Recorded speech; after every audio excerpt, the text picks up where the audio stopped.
कहाँ है? सोनू बेटा, इतनी जल्दी उठ गया? मेरी आई? हाँ बेटा, आई आ जाएगी, बहुत जल्दी आ जाएगी। हाँ, भूख लगी होगी ना, दूध पिएगा?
डॉक्टर, मौत की टाइमिंग?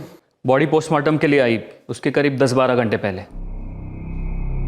मतलब हमें बॉडी मिली, उसके पहले वाली रात को मर्डर हुआ और फिर लाश को नाले में फेंक दिया गया।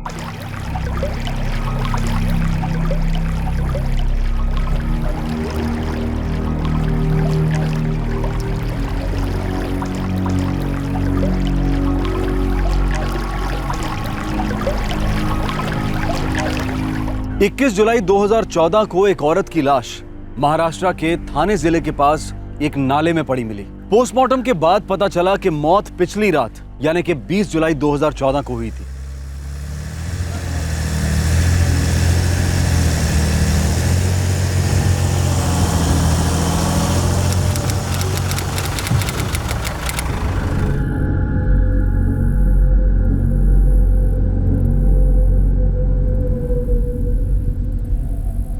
सर, इस आदमी को कुछ नहीं पता। इसने नाले में लाश देखी और हमें फ़ोन किया। मैंने आसपास के लोगों से पूछताछ की है, किसी ने भी इस औरत को यहाँ पर पहले कभी नहीं देखा।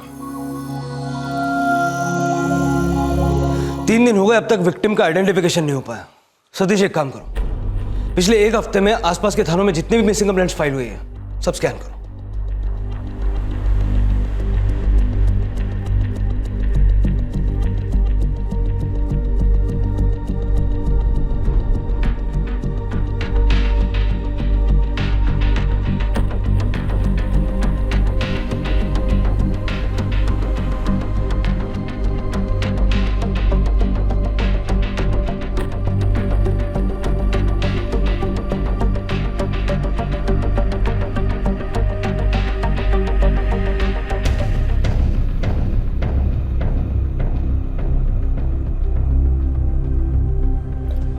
सात दिन से ना चप्पल घिस रहा हूँ, मगर अब तक इसके बारे में ना एक ब्रेकिंग न्यूज़ नहीं मिला। इस औरत का पोस्टर तो मेरे इलाके में भी लगा हुआ है। अब पूरे मुंबई में लगा है।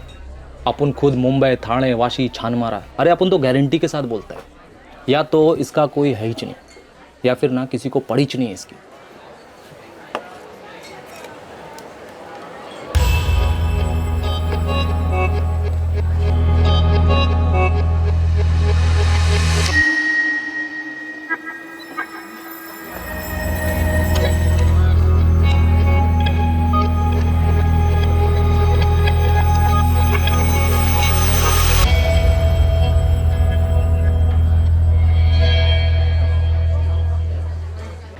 सर, 1 महीना हो चुका है और अभी तक हमें इस औरत के बारे में कुछ पता नहीं चला, इसका नाम तक नहीं। अजीब बात है सतीश, कोई मिसिंग कंप्लेंट भी फाइल नहीं हुई? सर, महाराष्ट्र के हर एक पुलिस स्टेशन में इसकी फोटो भिजवा दी है। अगर कंप्लेंट फाइल हुई होती तो अब तक पता चल जाता।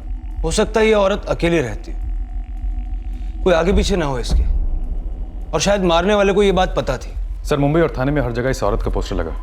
पिछले 1 महीने में कई अखबार में भी इसकी फोटो छपी है। सर हो सकता है जो इस औरत को जानता हो वो सामने आना नहीं चाहता। सतीश, हमने कई ऐसे केसेस देखे हैं जिसमें लाश की शिनाख्त होने में देर लगी, लेकिन शिनाख्त हुई है। इस लाश की शिनाख्त भी जरूर होगी।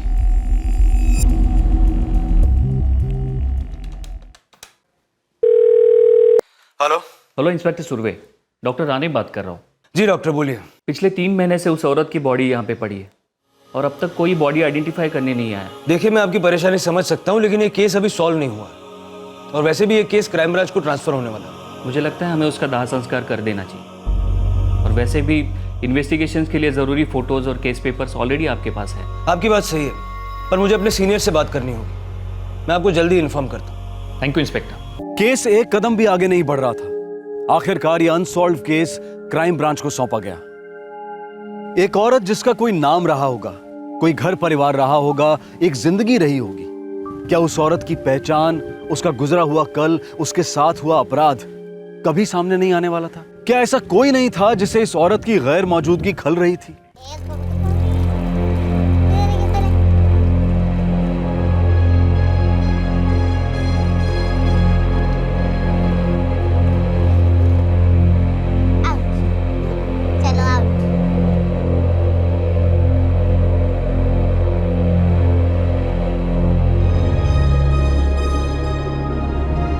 क्या हुआ सोनू? चल भागना, तेरी बारी है। देख सोनू, अगर तू नहीं भागेगा ना तो मैं तेरे साथ नहीं खेलूंगी। क्या हुआ सोनू? मेरी आई अब तक नहीं आई, कब आएगी वो?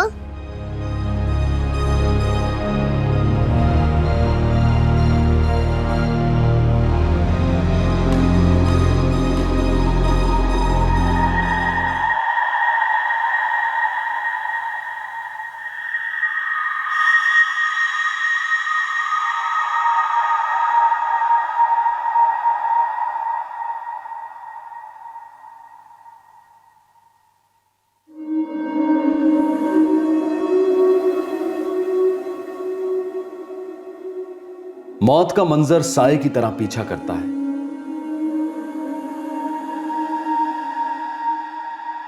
खास तौर पर तब जब जुर्म के परिणाम से किसी व्यक्ति का प्रत्यक्ष लेना देना ना हो। खास तौर पर तब जब कोई सच जानते हुए भी उससे मुंह फेर लेता है।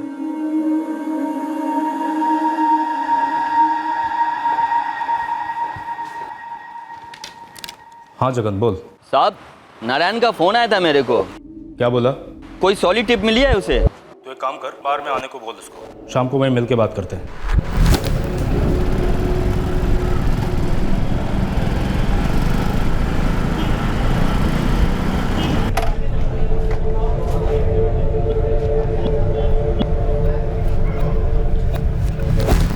तो रख, मैं फोन करता है तेरे को। सलाम साहब। क्या सॉलिड टिप देने वाला था तू? साहब, कल रात को दुबई से फ़्लाइट आने वाली है साहब। कौन सी फ्लाइट?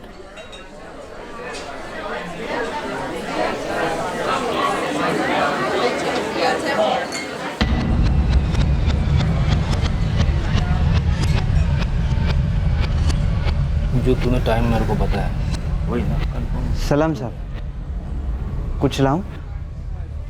कोल्ड ड्रिंक लिया तू? ओके। कितने बजे का वो मैं बता। चिल्ड लेके आ। हाँ।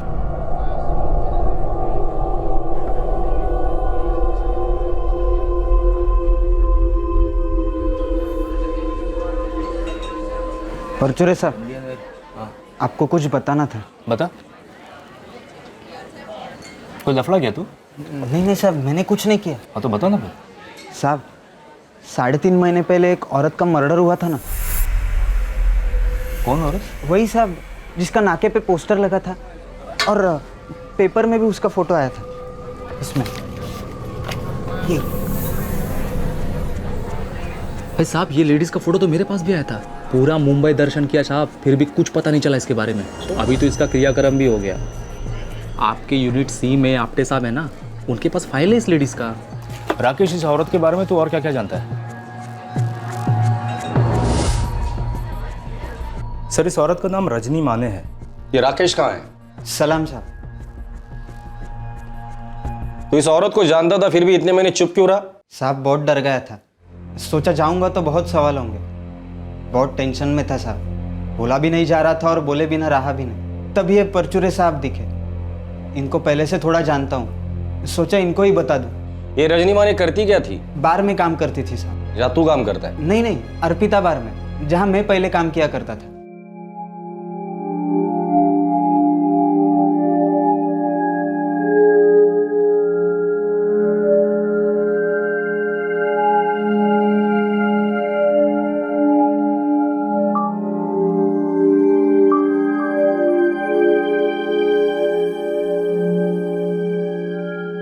ज़्यादा कुछ नहीं जानता साहब उसके बारे में, कभी इतनी बात भी नहीं हुई। और एक हफ्ते बाद मैंने अर्पिता बार छोड़ दिया, उसके बाद कभी उसको देखा भी नहीं। लेकिन अर्पिता बार में कोई तो होगा जो इस रजनी के बारे में जानता होगा। शायद, हाँ, एक और लड़की थी साहब, सीमा करके। रजनी की उसके साथ अच्छी बनती थी।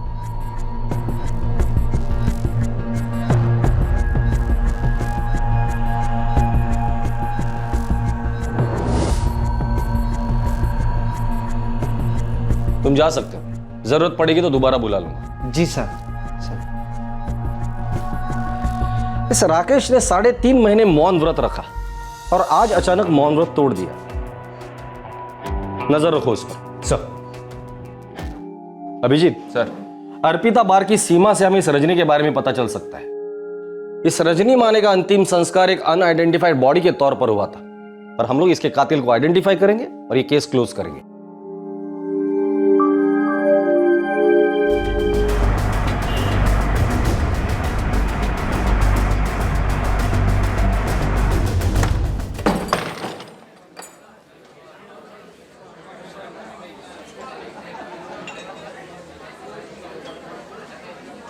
हाँ साहब, सीमा यहीं काम करती है। और रजनी माने? रजनी माने, हाँ साहब, वो भी पहले यहीं काम करती थी। मर चुकी है वो। क्या?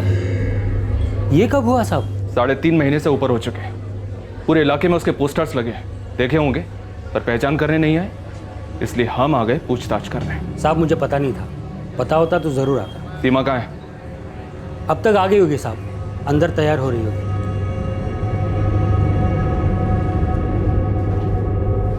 सीमा, ये साहब क्राइम ब्रांच से आए हैं, रजनी के बारे में तुमसे पूछताछ करना चाहते हैं। साहब पता नहीं, अचानक ही 3-4 महीने पहले हवा हो गई। मैंने 1-2 बारी फ़ोन भी किया उसको, पर उसका फ़ोन बंद आ रहा था। अखबार में, टीवी में कई बार उसकी फोटो को दिखाया गया था। सीमा, कभी ध्यान नहीं गया तुम्हारा? नहीं साहब, अखबार और टीवी देखने का ना तो शौक है और ना ही टाइम है। यही है रजनी? हाँ साहब, यही है। रहती कहाँ थी ये? और इसकी फैमिली में कौन कौन था? साहब ये सब मेरे को नहीं पता। दोस्त थी ना तुम दोनों? हाँ साहब, लेकिन रजनी एकदम बंद मुट्ठी की तरह थी। उसने ज़रूरत से ज़्यादा कभी कोई बात नहीं कही।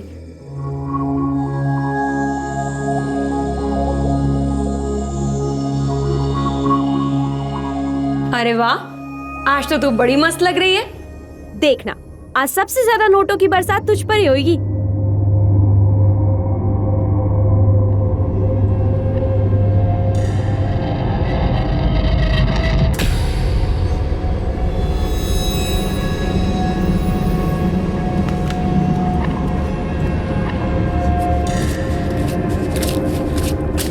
देखा, मैं बोली थी ना, अब देखना पर्स में पैसे रखने की जगह भी नहीं रहेगी।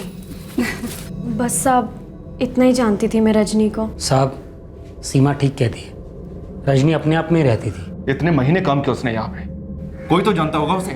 कहाँ से आई थी, रहती कहाँ थी? साहब, यहाँ काम करने वाली लड़कियाँ अपना एड्रेस बदलती रहती हैं, और रजनी ने अपना एड्रेस कभी किसी को नहीं बताया। हाँ साहब, एक कस्टमर था जिससे रजनी काफ़ी करीब थी।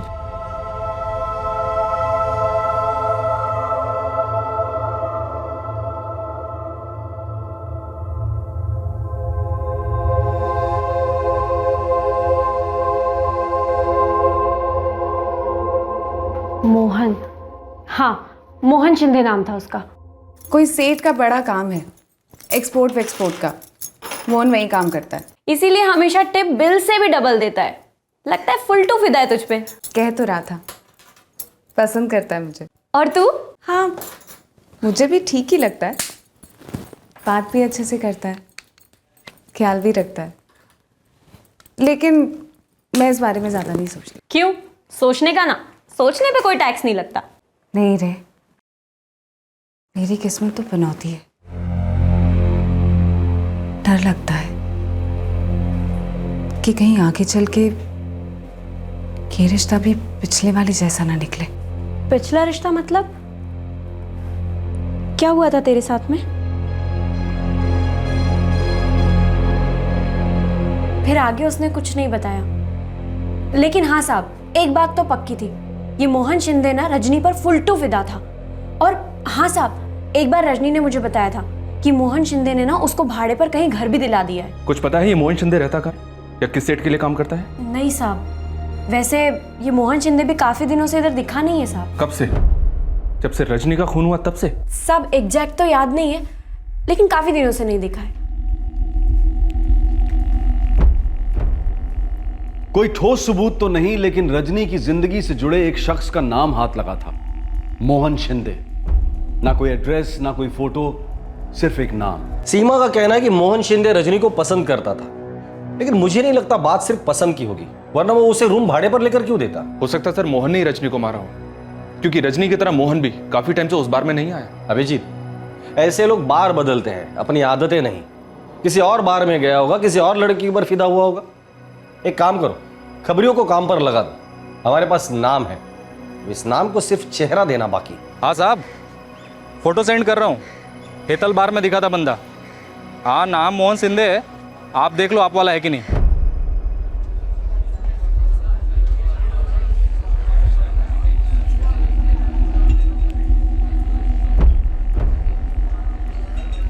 साहब एक बार आप अपने ओके का ठप्पा लगा दो, फिर ताबड़तोड़ जन्म कुंडली निकालता हूँ इसकी मैं।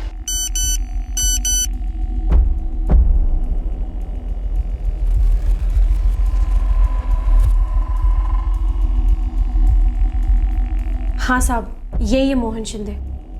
सर ये मोहन शिंदे, ये राहुल गायकवाड़। हेतल बार में दोनों रेगुलर जाते हैं। ये मोहन शिंदे रहता कहाँ है? बदलापुर में रहता है सर। थाने में किसी गारमेंट एक्सपोर्ट कंपनी में काम करता है। ये मोहन शिंदे काम पर नहीं जाएगा आज, उठा लो इसे।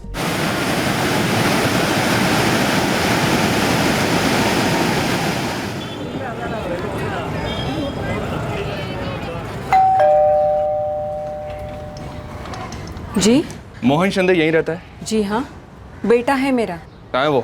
वो सो रहा है, नाइट शिफ्ट करके सुबह ही लौटा है। उठा दो उसे, डबल शिफ्ट करनी है आज उसे। कौन है आई? कह रहे हैं क्राइम ब्रांच से आए हैं।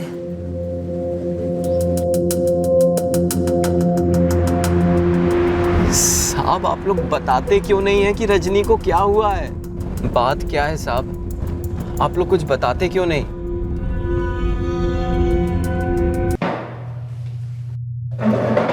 साहब बताइए ना, रजनी मिली आपको? कहाँ है वो? यार सवाल मैं पूछूंगा और जवाब तू देगा, समझा? तूने रजनी को रूम भाड़े पर लेकर दिया था ना? हाँ साहब, पर रजनी ठीक तो है ना साहब? रजनी मर चुकी है। क्या?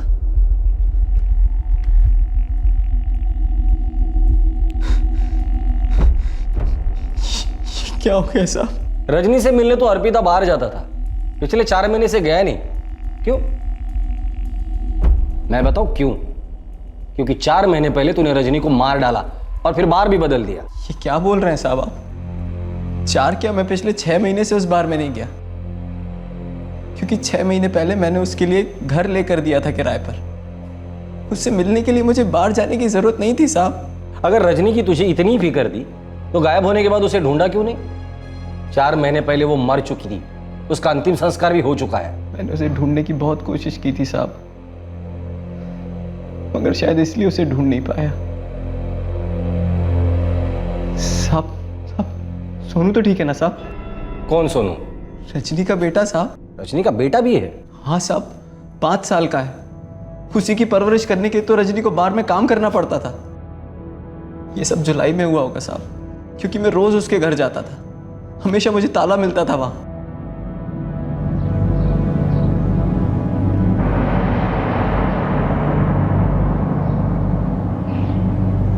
काकी रजनी कुछ बोलकर गई थी, कहाँ जा रही है? नहीं, कुछ बोलकर तो नहीं गई। 2 दिन से मैं भी ताला देख रही हूँ घर पे। सीमा ने आपको मेरे बारे में बताया? मैं तो उससे भी पूछने गया था रजनी के बारे में। क्या उसने आपको ये नहीं कहा? अब तेरे लिए क्या मैं गीता पे हाथ रख के कसम खाऊं? मेरे को नहीं पता रे, रजनी मेरे को बता के नहीं गई कि वो किधर गई है। क्या उसने अपने गांव कोल्हापुर जाने की बात की थी कभी? वो कोल्हापुर से है? ये लो, मुझे तो ये भी नहीं पता कि वो कोल्हापुर से है। मैंने बहुत चक्कर काटे रजनी के घर के साथ, कितने फ़ोन किए, लेकिन सब बेकार। फिर मैंने उम्मीद ही छोड़ दी। घर मकान मालिक को वापस सौंप दिया और डिपॉजिट का पैसा ले लिया। मुझे लगा वो अपने गांव कोल्हापुर लौट गई होगी। कोल्हापुर में उसका कोई रिश्तेदार रहता है? हाँ साहब, उसका पति राघव बहुत मारता पीटता था साहब रजनी को वो। इसलिए तो रजनी भागकर सोनू को लेकर यहाँ मुंबई आ गई थी। माँ बाप, भाई बहन और कोई रिश्तेदार है रजनी के? शायद नहीं होंगे साहब, तभी तो राघव अपनी मनमानी करता था रजनी के साथ। मैं यकीन के साथ कह सकता हूँ साहब, राघव ने ही रजनी को मार डाला है। पता नहीं सोनू के साथ क्या किया होगा उसने। साहब कुछ कीजिए ना साहब, पता कीजिए कि सोनू कहाँ होगा साहब।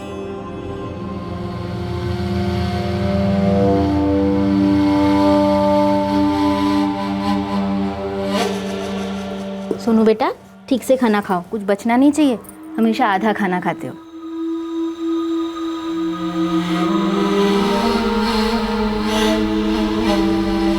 रजनी की कहानी का एक और पहलू सामने आया था। उसका एक 5 साल का बेटा था, सोनू। रजनी का कत्ल किसने और क्यों किया था, इस सवाल से ज्यादा अहम सवाल यह था कि आखिर सोनू कहां था। यह सवाल ज्यादा पेचीदा था क्योंकि मोहन के अलावा और किसी को नहीं पता था कि रजनी का एक बेटा भी है। साहब मुझे तो लगता है मैं रजनी को बिल्कुल भी नहीं जानती थी। उसकी शादी हुई थी और एक बच्चा भी है। ये बात तो मैं पहली बार सुन रही हूँ। नहीं साहब, ऐसा तो रजनी ने कभी बोला नहीं और ना ही कभी मैंने पूछा। देखने से भी नहीं पता चलता था कि वो 5 साल के बच्चे की माँ है। साहब मुझे कैसे पता होगा? हमारे बीच कभी 2 मिनट बातचीत भी नहीं हुई। तेरे सिवा और किसी को नहीं पता कि रजनी शादीशुदा है और उसका एक बच्चा भी है। मोहन, कोई स्टोरी तो नहीं सुना रहा है ना तू हमें? साहब मैं झूठ क्यों बोलूंगा साहब? 8 महीने पहले हम लोगों ने सोनू का जन्मदिन साथ में मनाया था।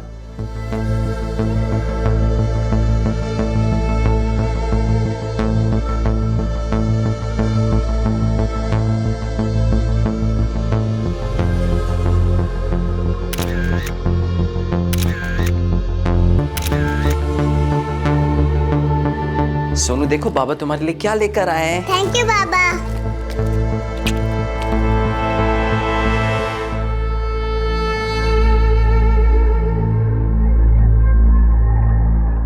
साहब सोनू मुझसे काफी घुल मिल गया था, बाबा बुलाता था मुझे। हो साहब, कभी कभी मोहन के साथ मैं वहां जाता था।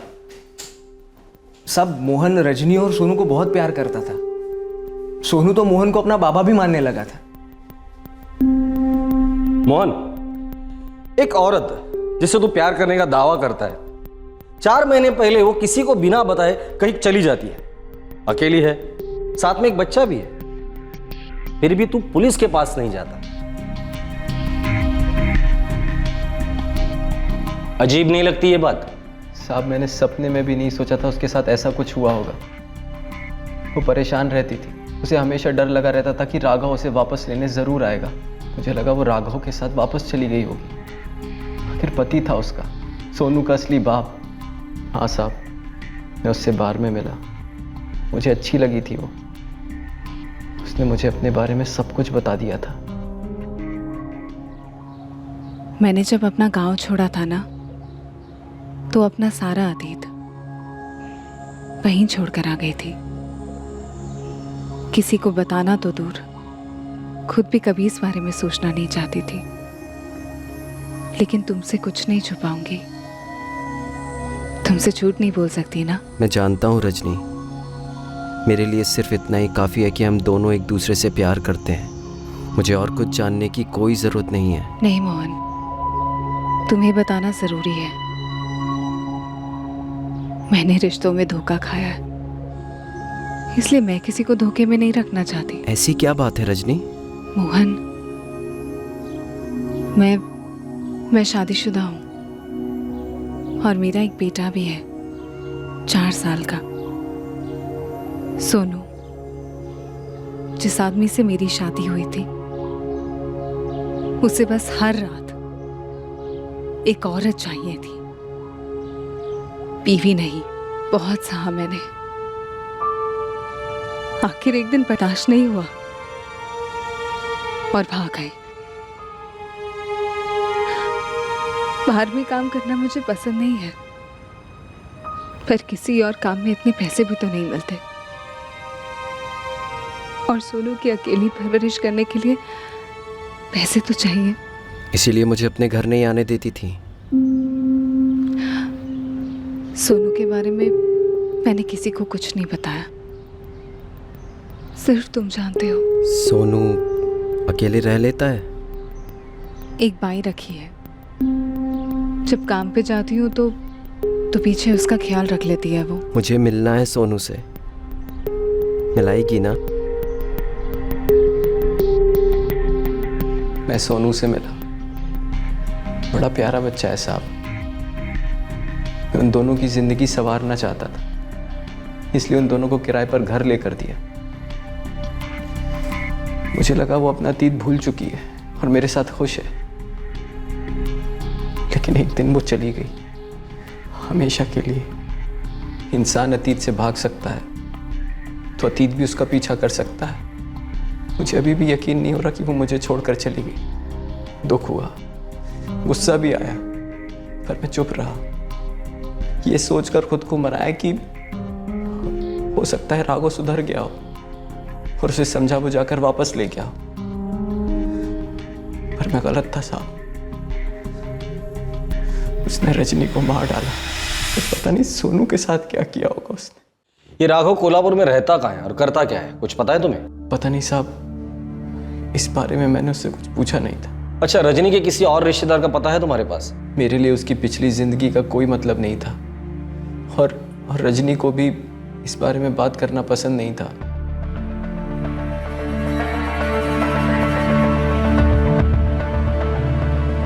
सर, मोहन के मोबाइल से ये फोटोज मिले हैं। कोल्हापुर पुलिस को रजनी और सोनू के फोटोज और बाकी की डिटेल्स भी भेज दो।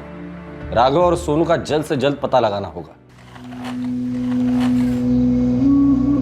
काका, मेरी आई अब तक नहीं आई, कब आएगी वो?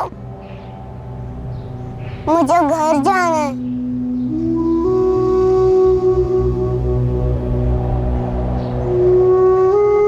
बेटा, मैं भी यही चाहता हूँ कि तुम्हारी आई तुम्हें लेने जल्दी आ जाए, और वो जरूर आएगी।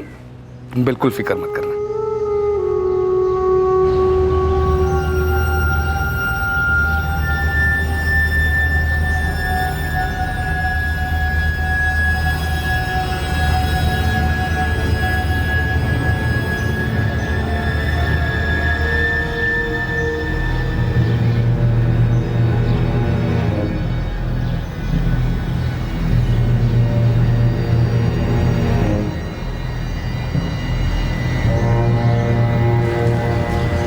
हेलो,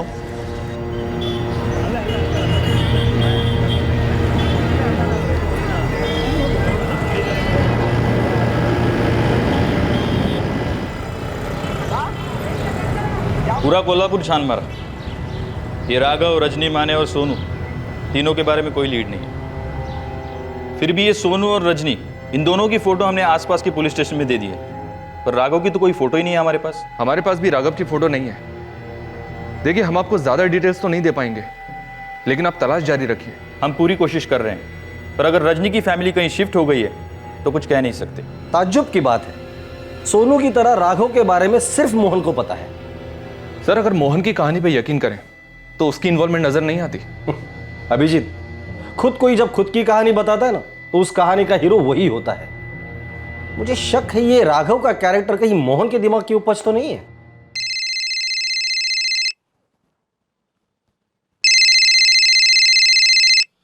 सुरवे साहब बोला। आपने साहब 4 महीने पहले का रजनी माने का केस याद है, जिसकी लाश 21 जुलाई को मिली थी, गला घोटकर नाले में फेंक दिया गया। हाँ, हम लोग उसी केस पर काम कर रहे हैं। आपको कोई लीड मिली है? जी, जिस गाड़ी में रजनी माने का मर्डर हुआ था उसका ड्राइवर मिल गया है।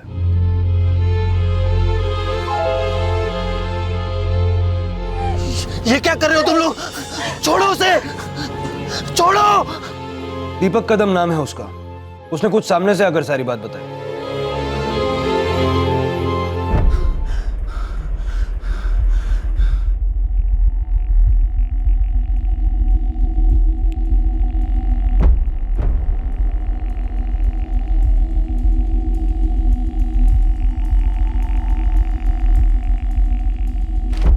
दीपक कदम, बस बोलो, क्या जानते हो रजनी माने के मर्डर के बारे में? सब उस औरत को जिस गाड़ी में गला घोंट कर मारा गया, वो गाड़ी मैं ही चला रहा था साहब। बहुत कोशिश की, लेकिन हिम्मत ही नहीं जुटा पा रहा था यहां पर आकर सच बोलने की। डर गया था साहब, बल्कि डराया गया था।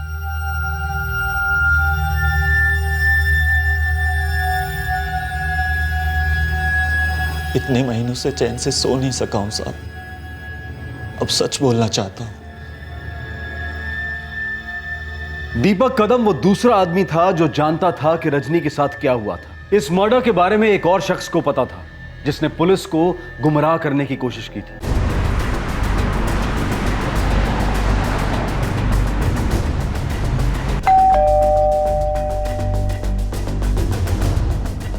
मोहन रजनी का खूनी पकड़ा गया, मिलोगे उससे? तो चलो।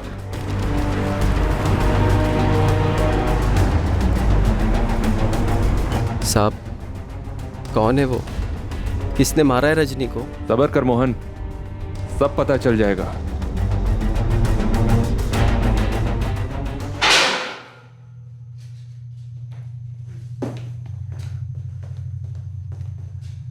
सब हुआ क्या है? कोई कुछ बता क्यों नहीं रहा मुझे?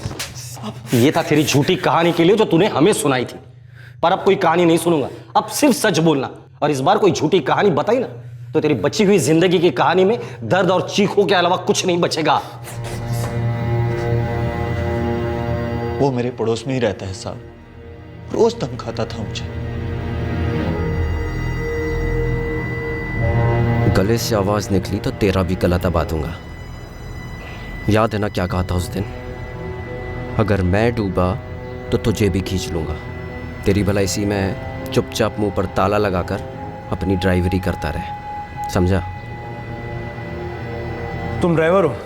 जी साहब, ट्रैवल एजेंसी में काम करता हूँ साहब। 20 जुलाई की शाम को मोहन ने मुझे गाड़ी उसके लिए फ्री रखने के लिए बोला था साहब। साहब मेरा पड़ोसी है और पैसे भी दे रहा था, इसीलिए साहब मैं गाड़ी लेकर चला गया था साहब। साहब मुझे नहीं पता था कि उसके दिमाग में क्या चल रहा था।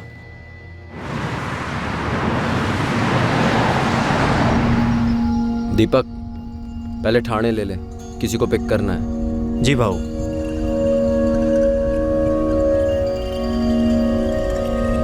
थाने पहुंचते पहुंचते रात हो गई थी साहब। वहां से वो औरत गाड़ी में बैठी, उस औरत के साथ एक बच्चा भी था साहब।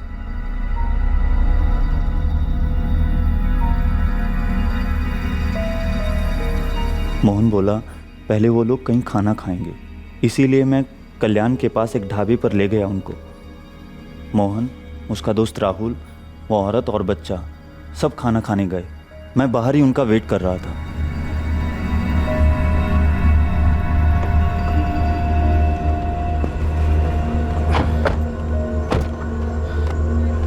दीपक, कुछ शॉपिंग करनी है, वो घोड़बंदर रोड पे जो मॉल है वहां ले ले। ठीक है भाऊ।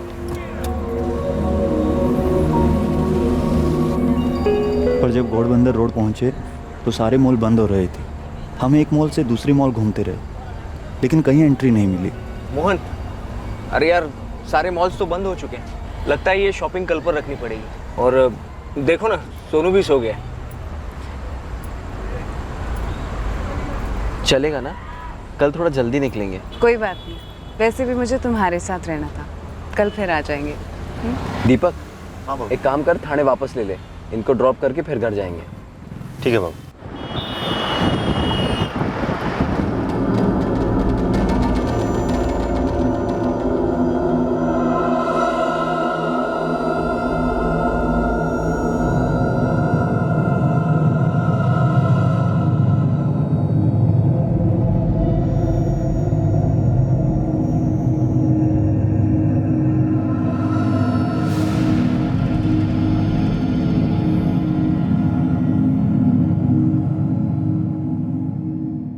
अब हम वापस थाने जा रहे थे साहब, अचानक मैंने देखा कि मोहन उस औरत का गला दबा रहा था साहब। हाईवे के पास एक नाला है, वहाँ रोक। आपने इस काम के लिए बुलाया था मुझे? हाँ, अभी चुपचाप गाड़ी चला, बॉडी को नाले में फेंकना है। आप लोगों ने ना खून किया है, मैं तो पुलिस को सब सच बताऊंगा। हाँ ठीक है, बता देना। मैं भी पुलिस को बता दूंगा कि तूने मेरा साथ दिया है। पुलिस से अगर चुगली की तो तू भी फंसेगा। सारा इल्जाम तेरे सर पे डाल दूंगा, समझा? मोहन मैं तो कहता हूँ इसको भी मार देते हैं और फेंक देते हैं नाले में कहीं। अरे नहीं दे, पड़ोसी है मेरा। चुपचाप गाड़ी चला, जिंदा रहेगा, समझा? अगर मुंह चलाया तो तू भी कहीं नाले में मरा हुआ मिलेगा। मेरी नजर रहेगी तुझ पे, समझ रहा है ना तू?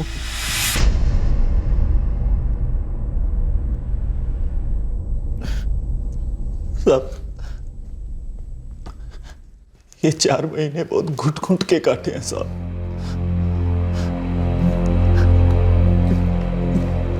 कितनी बार कोशिश की है आने की, लेकिन साहब जब पता चला ना कि मोहन को पुलिस ने पकड़ लिया, मैं फौरन आपके पास चला आया। उस बच्चे का क्या किया उन लोगों ने? पता नहीं साहब, गाड़ी से उतरते वक्त तो वो बच्चा मोहन के पास ही था।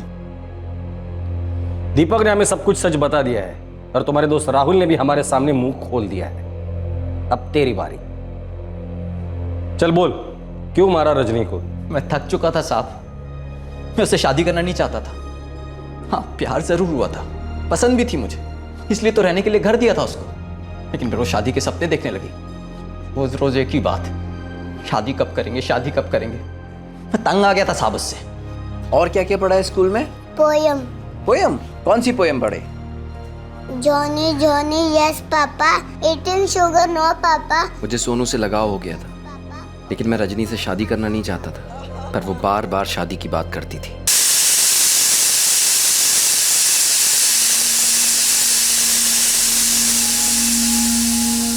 मोहन, तुम्हें और कितना वक्त चाहिए? अब तो सोनू भी राघव को भूल चुका है और तुम्हें ही अपना बाबा मानता है। बोलो ना, हम शादी कब करेंगे? करेंगे बाबा, जल्दी करेंगे। क्या जल्दी करेंगे मोहन? मैं कितने महीने से यही बात सुन रही हूँ। अच्छा सुनो, हम लोग कितने दिनों से कहीं बाहर नहीं गए घूमने। आज शाम को तैयार रहना, शॉपिंग पर चलते हैं, तुम्हारे लिए कुछ नए कपड़े खरीद कर लाते हैं, ठीक है? बात को टालो मत मोहन, सच बताओ, तुम मुझसे शादी करने वाले हो भी, या तुम्हें भी राघव की तरह मेरी जरूरत बस बिस्तर में ही है? ऐसा कुछ नहीं है, भरोसा नहीं है मुझ पर। अच्छा चलो अभी मूड मत बिगाड़ो, शाम को तैयार रहना, तुम जो चाहती हो सब कुछ होगा, बस मुझे थोड़ा सा टाइम दो। चलो हंसो अभी, हंस। मोहन मैंने तेरे को पहले ही बोला था यार, देख उसके बारे में इतना सीरियस मत हो, लेकिन तूने मेरा सुना ही नहीं। यार दिल जो आया था यार पहले उस पर, लेकिन अभी मेरा दिल भर चुका है उससे। दोस्त तेरा दिल तो भर चुका है, लेकिन उसके दिमाग में अभी शादी का भूत भरा हुआ है। मेरी जिंदगी में ना उसकी कोई जरूरत नहीं है, छुटकारा चाहिए मुझे उससे। देख राहुल, मैं अकेले ये सब नहीं कर पाऊंगा, साथ देगा तू मेरा? मार दिया साहब उसको, सारा झंझट ही खत्म, छुटकारा मिल गया मुझे। सोनू के साथ क्या किया तूने?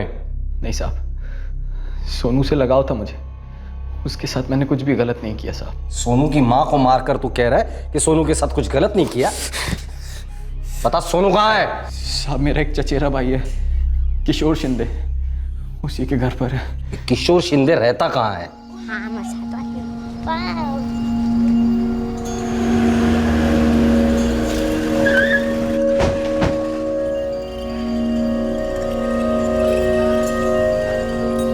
बेटा तुम्हारा नाम सोनू है? आप कौन हो अंकल? बेटा हम लोग पुलिस वाले हैं।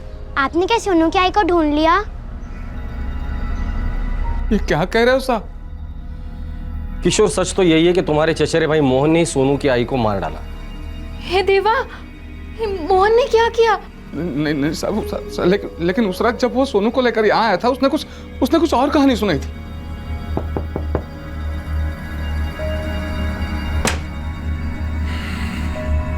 मोहन, इतनी रात में क्या हुआ?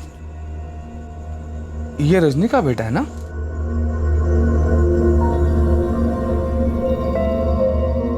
अरे लेकिन ऐसे बिना बताए कहाँ चली गई रजनी? मुझे क्या पता दादा, ये बेचारा घर के बाहर अकेला खड़े रो रहा था, तो मैं इसे अपने साथ ले आया।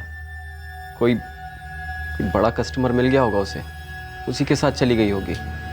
इस लाइन में ऐसा होता है दादा। यानी उसने अपने खुद के बच्चे को छोड़ दिया? शायद, लेकिन मैं उसे ढूंढ रहा हूँ। जैसे ही मिलेगी मैं समझा बुझाकर उसे वापस ले आऊंगा। अरे लेकिन तब तक इसका क्या करे, कहाँ रखे इसे? इसीलिए तो यहाँ लाया हूँ दादा। आप लोग इसे रख लो।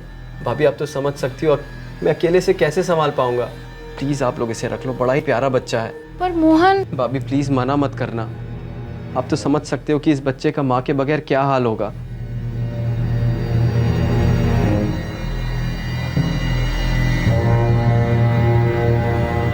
साहब, मोहन और रजनी के रिश्ते के बारे में तो हमें पता था, और साहब इस बच्चे पर भी तरस आ गए, और इसलिए हमने मोहन की बात मान ली। हमें लगा था वो रजनी को ढूंढ लेगा, लेकिन बाद में उसने बात टालना शुरू किया। कभी पूछा तो कहता था कि थोड़े दिन और रख लो, थोड़े दिन और रख लो। सोनू बहुत ही प्यारा बच्चा है साहब, साथ में रह के हमें भी उससे बहुत लगाव हो गया है। हमारी बेटियों को तो लगता है जैसे उन्हें अपना छोटा भाई मिल गया हो। अब तो अपनी माँ को भी बहुत कम याद करता है। लेकिन साहब, माँ को भुला पाना आसान तो नहीं होता ना।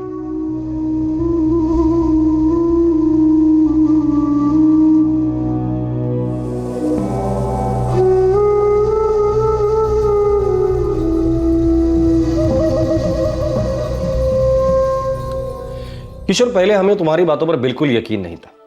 फिर हमने आस पड़ोस में पूछताछ की तो पता चला कि सोनू का तुम बिल्कुल अपने बच्चों की तरह ख्याल रख रहे हो। साहब, सोनू है ही बड़ा प्यारा बच्चा। अब तो सोनू तुम्हारे घर में अच्छे से सेटल हो गया है।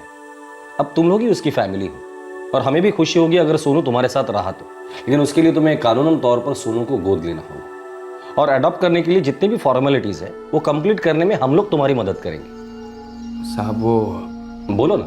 साहब, हमें अभी अभी लड़का हुआ है, और अब हमारे 3 बच्चे हैं साहब। तो मेरी कमाई इतनी नहीं है कि मैं सोनू को भी गोद ले पाऊँ। दिल तो बहुत चाहता है साहब, लेकिन वाकई मेरी हैसियत नहीं है 4 बच्चे पालने की। तब तक सोनू को किसी चाइल्ड केयर सेंटर में रखेंगे। समझ में नहीं आता श्रेया और काव्य को कैसे समझाएंगे। समझाना तो पड़ेगा। सोनू से भी बात करनी होगी।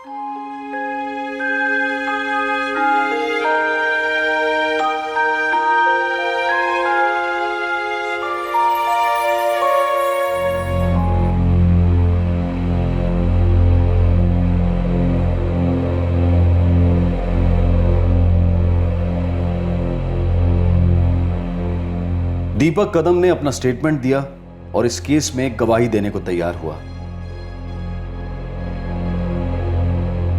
रजनी के परिवार को ढूंढने के लिए एक मैसिव सर्च ऑपरेशन शुरू किया गया, लेकिन रजनी के किसी भी रिश्तेदार का या उसके पति राघव का कुछ पता नहीं चला, जिसके बारे में मोहन शिंदे ने पुलिस को बताया था।